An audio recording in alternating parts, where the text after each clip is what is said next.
So he fell asleep and I went through his phone. You went through his phone? The famous phone check. Yeah, I did. I went through his phone. There were a lot of other red flags, which I don't remember right now. Yeah. I know that's happened to you, huh? Anyways.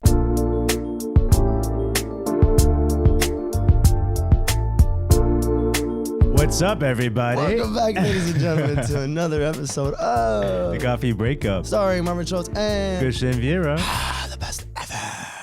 Thank you for tuning into another episode of our weekly podcast. Yeah. That being said, so if you're watching us on YouTube, please like the video, subscribe to the YouTube channel, ring that notification bell so you're up to date with all of our content. If you're on the go, listen to us on Spotify, iTunes, social media, Instagram, TikTok, Facebook, and Twitter, maybe? yeah. Whatever. CoffeeBreakup.com. We get some merchandise. Check us out. Support us. We really appreciate it. So, hopping right into it. We got the last name Valladares? Valladares. Valladares? Valladares. Keep trying till you get it. Third time. Say it again. Valladares. Valladares. Valladares? Valladares. I'm not Hispanic. You can tell. How are you? I'm doing great. I feel great. You know, I it's know. awesome to be here. Thank you so much for putting this together, for showing up and coming and being on time. Yeah, we record Saturday mornings for those of you guys who don't know, so it ain't Most the of easiest thing. I mean, I literally just got here, sat down, turned on the thing. So Yeah, we just press the button. How are you? I'm doing great. It feels awesome to be here and to see the consistency that you guys have brought in the past 2 years. I mean, that's huge, and not a lot of people stay on that track. So And we can say the same thing about you. 100%. You're a little entrepreneur yourself, right? You know, Yep. small business. You've been in the business, what, 2 years now and some change? A little bit over 2 years, right? yeah, 2 years. We launched Oh, awesome. Yeah. Us too. May. Yeah. Twins. Yeah, I know. We started Yeah. at the same time. Oh, It's awesome. It's cool. So what is it for those of for those of the people that don't know, you have is it a clothing brand? Is it a Equipment brand. What is it? Is it a lifestyle? Is it a what motto? What do you do? It's kind of a mixture of all of those. So Wannerum initially started as a travel company. And then when we met, we're like, okay, well, we were going on a retreat to Bali and we didn't have any backpacks. When we were trying to search for backpacks, we're like, damn, it's either too expensive, too bulky, it's not cute. I mean, what are we going to do? And we're just like, let's just make our own. So it initially started with us searching for backpacks and we're like, let's just make the one that we want to have. And that's pretty much how it started, to be honest. And then we got into the aviation niche. And so that's what we do now. So eventually it's going to be retreats and, you know, still growing the product line. Yeah, and just to be sure, it's you and Wendy, right? Yes, Yeah, yes. you guys are partners. We're gonna have her on soon too as well. So I'm excited. Yeah, cool, yeah. Actually, we both have the backpacks, and I still use it to this day. You know, it's we had it on funny. a trip together. You guys bought it in the beginning stages. Yeah, I love that. First thing I was like, support. I need one of those. Yeah. I had a little bit of a defective bag, but I will say customer service is outstanding because in less than a day I had a new bag. Yeah, always. And I still use that bag to this day, and Yeah. it's amazing. Every single time I travel, I always take that Oh bag. yeah, 100%. I always have it with me. I'm actually gonna go. You're on a not trip just saying next that? month. No. I literally We're came on the back. I podcast. went to Colorado, and that was literally the book bag. I take it all the time, and Where I are the love. pictures? That's right. We should be sending you the pictures because you guys also sometimes post it and stuff like when people travel. Of and stuff. course. I'll Wanna send post you you some guys. stuff. Yeah, because I Yeah. always take that bag whenever, and I love All how the it has the time. little straps on the top because then I always put my hoodie there. Yeah. So if I get cold, I just unclip, put it on, and then I Yeah. just put it. I right love on. that. It's like a bunch of different like side bags and space to put all this stuff. It's just amazing. I love it. And there's like a zipper inside that like separates the bottom from the Yeah. top, right? Yeah, I don't really use that zipper too Me much because I neither. kind of just like open and grab my things. So But it seems Yeah, like convenient to have efficiency. like a little. Yeah. I love the I bag. love the bag. you guys are awesome. very Yeah, proud I of it. actually really use. I gotta take more pictures of it. But We it's do there. gotta take more pictures. I wanted to jump right in because Yeah, we got it. We got it. We'll We'll get into do the it. bag and all the business stuff Yeah, a little bit yeah. later. But we're all relationship and now mental health more specific. exactly 100%. So we got to get into that. Let's do it. And you told us that you were single, but Yes. single before you said 9-10 months. 9 to 10 months. Do you yeah. mind telling us about your past relationship? You were with this individual for a little bit, no? We were my most previous. We were together for a year. Okay. And you want to elaborate on kind of what happened, what went wrong, what went right, Especially like during like we say like the growth stage of your business too. Like a Yeah. year in the in. midst of it. Right. So we met literally the month that One Arm started growing, Oh, which okay. it's good and it's also not great. So it's good because it I think it taught me a lot of how to navigate a relationship while growing a business. So we met there. The pandemic had just started also. So there were a lot of little things. I think we went through a lot of huge life stages, like big life changes together. So we met back in 2020. And his career was set, and I was still kind of like figuring out what was he doing? He's a pilot. He's a pilot. Yeah, he's an airline pilot. He's a pilot. How old were you at the time? Because you're 25 now. You must have been, I was 23. 23, I believe. Yeah. And how old was he at the time? He's 35 now. So 33. Yeah. Okay, so there was a little bit of an age gap, and obviously 10 year. Yeah. So that's a substantial gap, and the fact that he was already in his career made things difficult for the two of you, because you guys were like on both ends of the spectrum almost. Yeah, I would say that part made it difficult, but I don't think the age gap made a difference. I like the age gap. But the age gap is a direct result of the fact that he is already in his career. Correct. And established. Yeah. And so sure, he's mature, and is that what was drawing you in, or like, do you prefer dating older guys? Hey guys, thank you so much for tuning in. Before we continue, we just want to say thank you for supporting us, and we hope you enjoyed the show so far. As you know, we're growing like crazy, so we want to give you guys more content, but we're very limited on what it is that we could put on social media, Instagram, TikTok, YouTube, Spotify, all that good stuff. We got to battle their algorithm. So we do want to move a lot of over our content to Patreon, where we have more control to really interact with you guys and give you guys what it is that you want.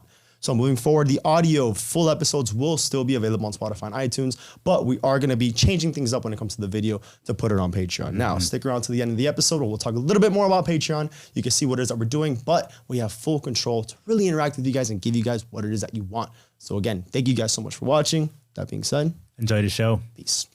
So is that kind of... I do. Actually, it's funny because when I met him, I had just left the relationship 3 months prior. So when I met him, I told him like, hey, I don't want anything serious. Like, let's just hang out, Okay. And he was cool with it. So we were just like having fun, hanging out. Obviously, we both enjoyed the presence. But I think what really attracted me was his persistence.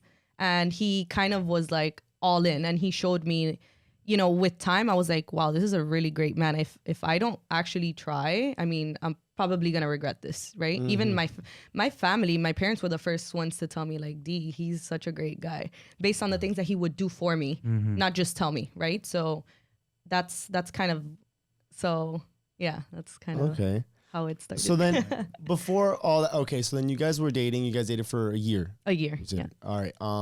So briefly, what were the ups and downs? Because, okay, he showed persistence. He was a good guy. On paper, he seems like he's got everything. He's got a good career, mature, in a different stage in his life, was persistent, was coming after you as a woman. Oh my God, like jackpot, right? Yeah. Right. So then what happened?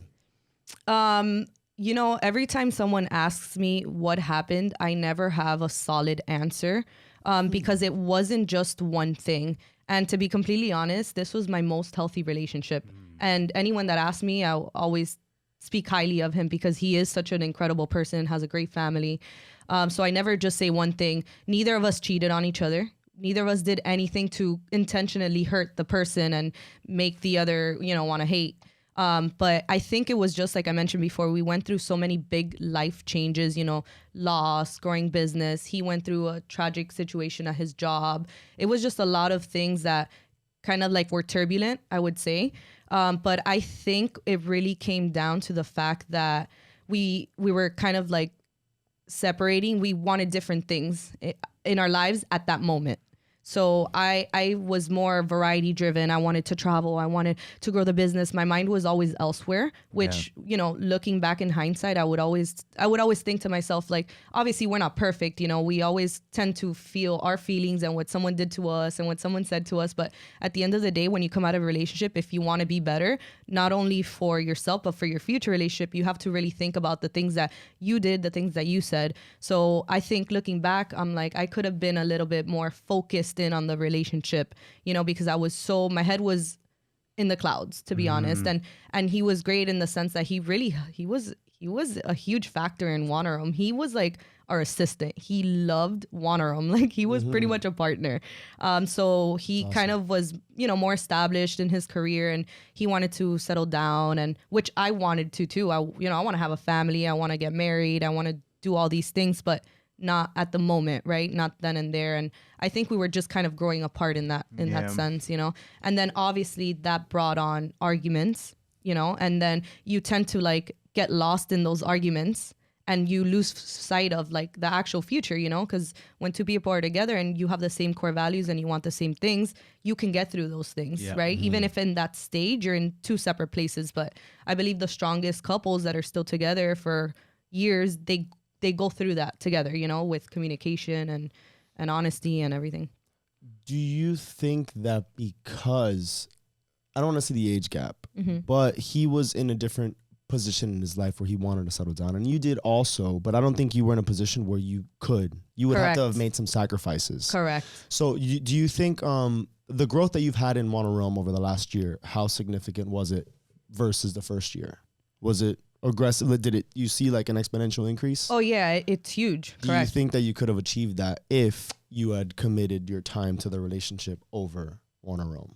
Yes, because he was never an obstacle with Wanarum. So then, what kind of arguments did you have? Because it seemed like you were very driven into your business, and you were, you know, variety. You wanted something, not something different, but you were like in a different pace, I guess. And he was in like, well, I'm on this pace.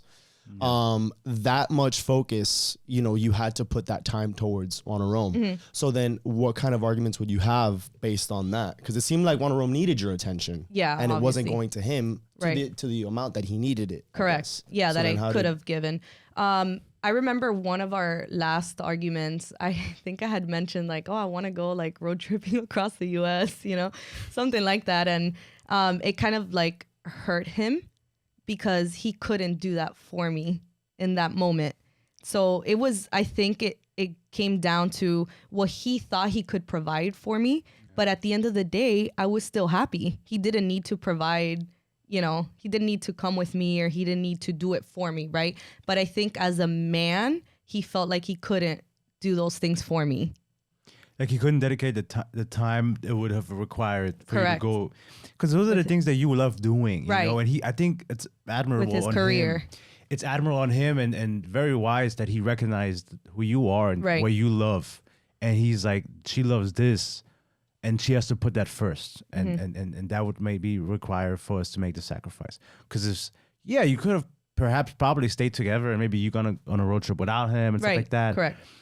But maybe he wanted to share those things with you. And the fact that he couldn't, he realized like, man, like maybe there's somebody else who can enjoy those things with her together. And also, that's also an amazing experience because when you do the things that you love doing with the person that you love, that is incredible. That is true. And it doesn't take away from anything, the fact that he couldn't go, right? But that's something on his side. That's his end then. It's on him, of course. Because he could have easily been like, all right, I'll see you when you get back.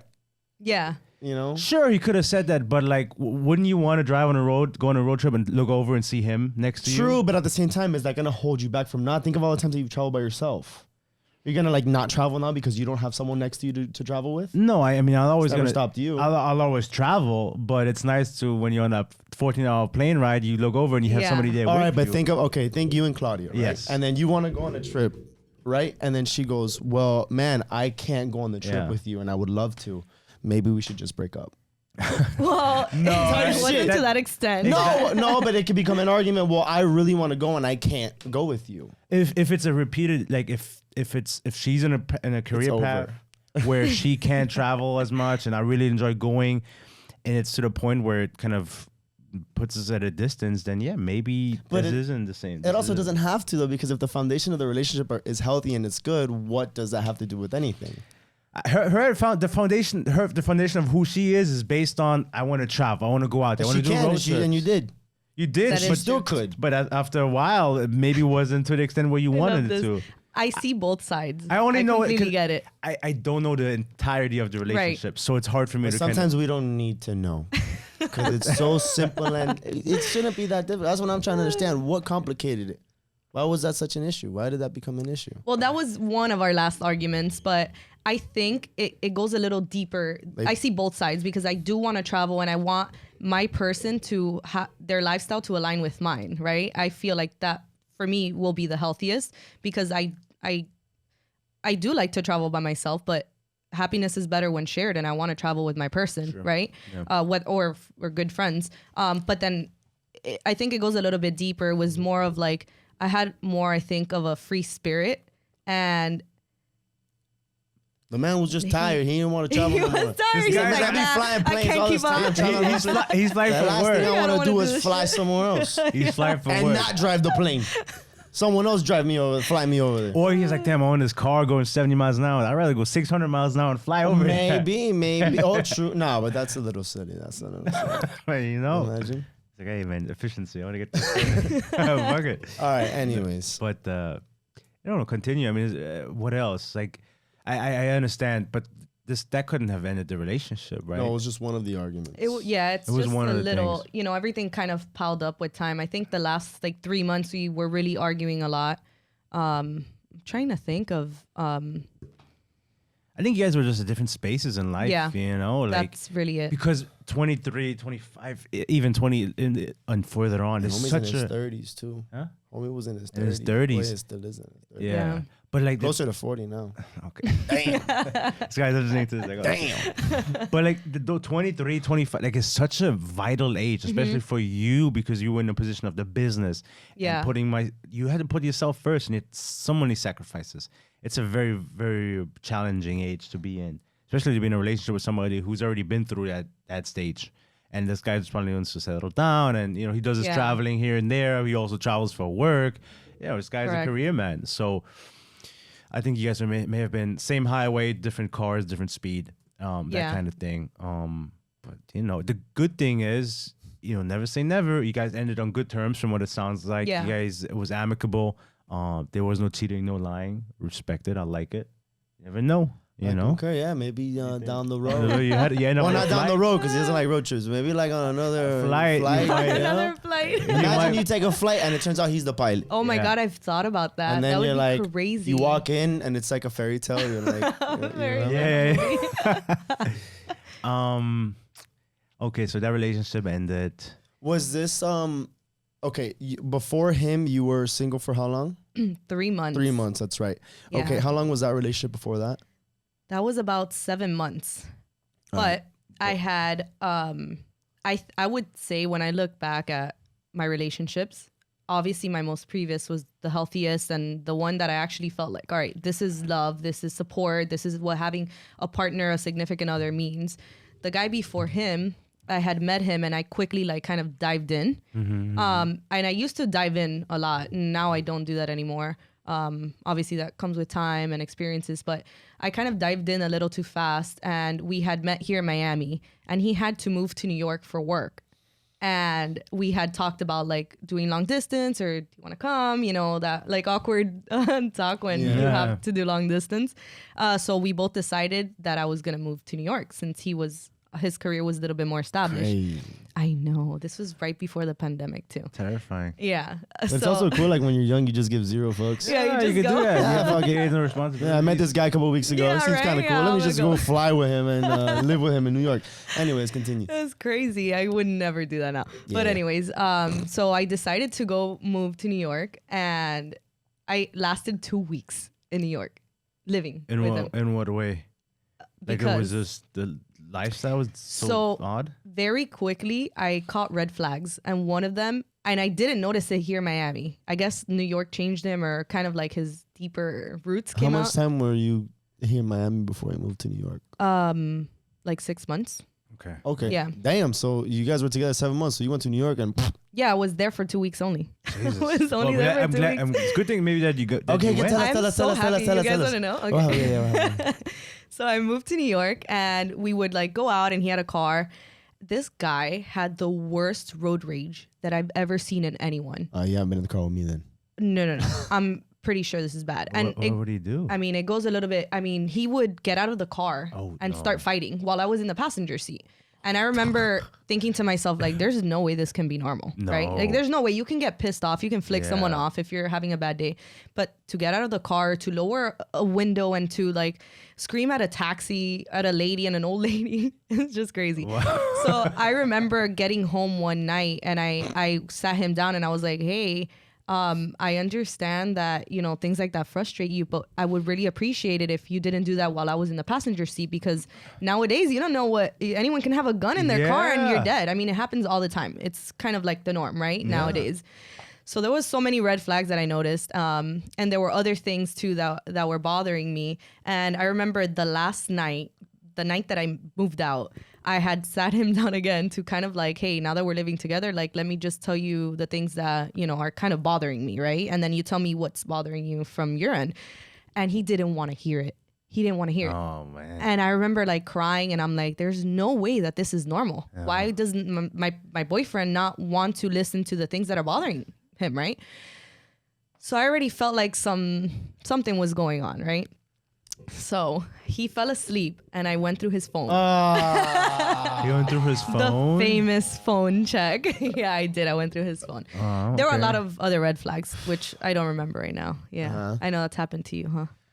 Anyways. You go through the phone, you find some stuff, and I saw that he was having a baby with his ex-girlfriend. Oh, this was in the text message. Yeah, I texted you guys a little bit. He was having a baby with his ex-girlfriend and also sending pictures to other girls and flirting with a bunch of other girls and talking negatively about me. Yeah, I remember one of the girls was like, aren't you with your girlfriend? Isn't she in New York? He's like, no, I'm moving here like in a month. It's not that serious. This was another girl, right? And I remember reading that. Who is this guy? I hope he sees this. This will be so cool. Like, my enemies are after me. What the fuck? I'm moving. My enemmies are after me. It was crazy. Obviously, when you see that, like your heart just drops. You know that feeling that you get. And you're there in another state. In another state. Like, nowhere to go. And they were already talking about the coronavirus. So I was like, shit. I need to make a choice. Yeah. I mean, it was pretty easy to make the choice. It was like a light switch. I was like, I'm out. I'm out right now. And what happened? And then what did he say? So how did that happen? So then you find it. Did you like wake him up with a bucket of water, beat his ass to wake him up? So I did this first. So I had spent a lot of money moving to New York. Mind you, we had shipped half of Wannaroom's inventory. We hadn't launched yet. This was pre-pandemic. We had shipped half of Wannaroom's inventory to New York because I was going to be shipping out of New York, working from there. Wendy was going to be working from Miami. So that's what we had decided. So I have half of my business's inventory in New York. I can't do anything crazy and I'm not that kind of person either. But I promise you, I was like, this guy is going to pay me for all of this or wasting my time. So I got my phone and I recorded everything that I saw. Not screen recorded, with my phone. Right. I videotaped all of the text messages, pictures, everything. And then I woke him up with his phone in my hand and I'm like, what the fuck is this? Right? Oh, and he woke up and his face told me everything. Like he had zero remorse in his eyes. Like he had zero empathy. And I was like, I'm out. I mean, this guy was not okay in the head. There were so many red flags. Zero empathy. And I was like, all right, I'm out. And so I started packing everything. And I told him this after I left. I started packing everything. I also, so he was a veteran too. So he had which makes sense with the road rage and a lot of these things.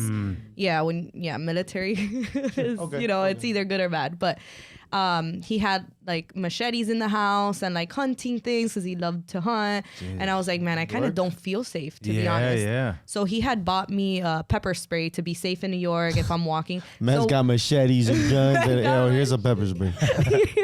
This ought to do. So when I confronted him, I had the pepper spray on my hand. I was like, if this guy tries anything with me, I'm gonna fucking machetes, guns. What do I pick? It's like I got my selection.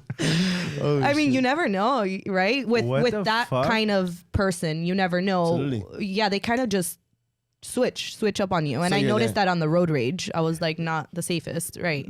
So I was like, what the fuck is this? What is this? Like both in the head. Like I kind of want to spray it. What is this?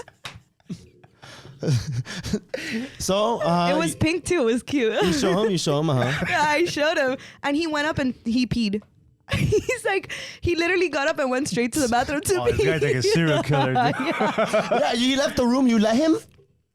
Oh, yeah, I was watching him. I was watching him. No, I mean, I know where he was going. Like walking. Where you going?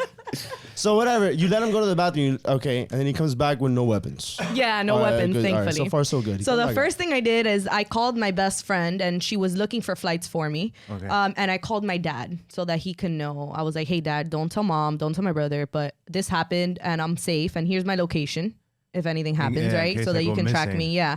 And he's like, why did you confront him? You shouldn't have done that. Like, that's crazy, right?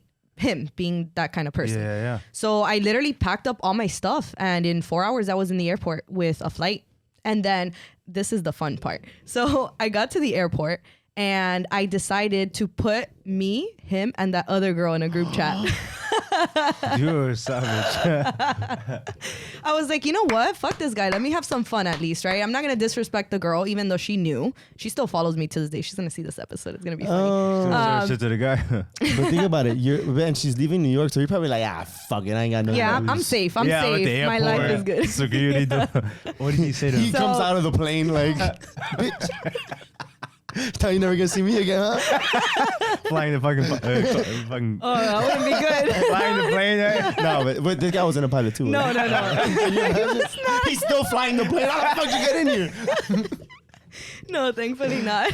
Okay, So that didn't. Okay, so you send the text, and then how did that go? So I put us three in a group chat, and I was like, hey, and I said her name. I was like, hey, so just so you know, we're in a relationship and this happened. And I just wanted you to know that I read everything. And, you know, just so you know, like, karma's a bitch. And I hope that your intentions weren't bad, but just know that this can possibly come back to you. I hope it doesn't, but maybe one day it will. And then I tagged him and I was like, tell her how you really feel about me. I was just having fun at this point. Yeah, and he was like begging for me to come back on the group chat with the girl.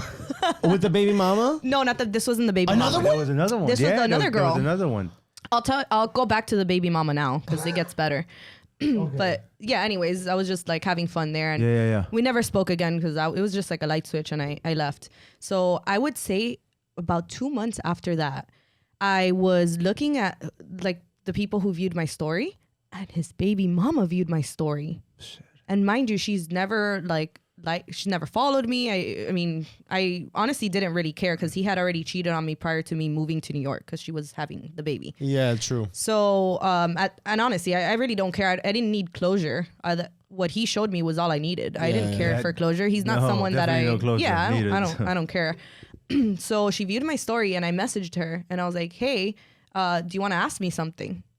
Is there something you want to ask me? You're a ballsy bitch. Yeah. I mean, but I didn't do it in a disrespectful way. I was literally coming from a point of like, you lost something? Yeah, you want to tell me something? Yeah, what's going on? So this is where I lost respect. She's like, hey, no, why would you say that? And I was like, well, you know who I am and I know who you are. So I was just curious. You viewed my story. I was thinking maybe you wanted to ask me something because we both know who we are.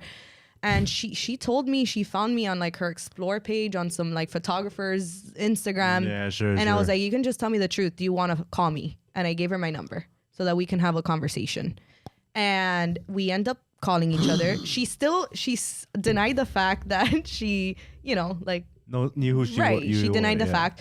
And all I needed to know, I was like, did you guys have sex on this day? Which was obviously one of the days that I was like, why is he disappear? Yeah, a sketch day prior to me moving to New York. And she said yes.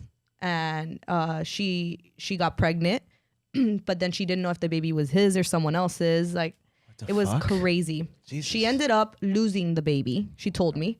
This was like 2 months later. She ended up losing the baby. And that he was kind of like a low life. Obviously, we were like just talking. And to be honest, that's where it ended. I was just like, all right, that's all I needed to know. If they had sex that day and if like this was real, Yeah, you weren't like imagining things. No, I wasn't. That's right. You got to nuts. always follow your intuition. Yeah. It tells you. Bottom line. Yeah. And you never heard anything from him? He never tried reaching out, apologizing, making amends? Yes, he did. He tried reaching out multiple times, but I honestly this was honestly my first bad heartbreak. Like my best friend Melanie picked me up from the airport because I didn't want to Uber. I mean, I was a mess, to be honest. Like that was a huge Traumatizing. It was traumatizing. It was. And I remember getting home and falling to the floor. I fell down on the floor and Melanie had to catch me. And I was like screaming, crying because I couldn't believe. And it wasn't even the fact that he cheated. It wasn't the fact that he had a baby. I just couldn't believe that someone had the capacity to do such a thing. That's what I couldn't believe. A monster. And live another life. And not have the remorse. Like, look, he couldn't look at me in the eyes. And I told him, I will respect you so much more if you tell me that you did this. Tell me that you did this. Tell me the truth. That's all I want. And he straight up looked me in the eyes and said, that's not true. She's crazy. Hey guys, thank you so much for watching this episode. If you enjoyed this content, please head over to Patreon where you'll be able to watch the full episode, get exclusive content, and watch all of our episodes at an earlier time. Yeah, so Coffee Breakup started, being a short little break within your day, whether morning, afternoon, night, for you to get, your information, 30 minutes, nice and easy. But obviously, as we're expanding, more guests, more episodes, longer episodes, we want to make sure that we can put that in a little space for those who really want to enjoy those episodes. So head on over to Patreon where you can subscribe for a small little fee. It'll help us continue expanding our business and giving you that same content that you guys really want to follow us for. So again, thank you guys so much for everything. We couldn't have done it without you. But again, head on over to Patreon, check us out, see if it kind of tickles your fancy, and we appreciate your support. Yeah, we love you guys. Thank you guys. Later. Ciao.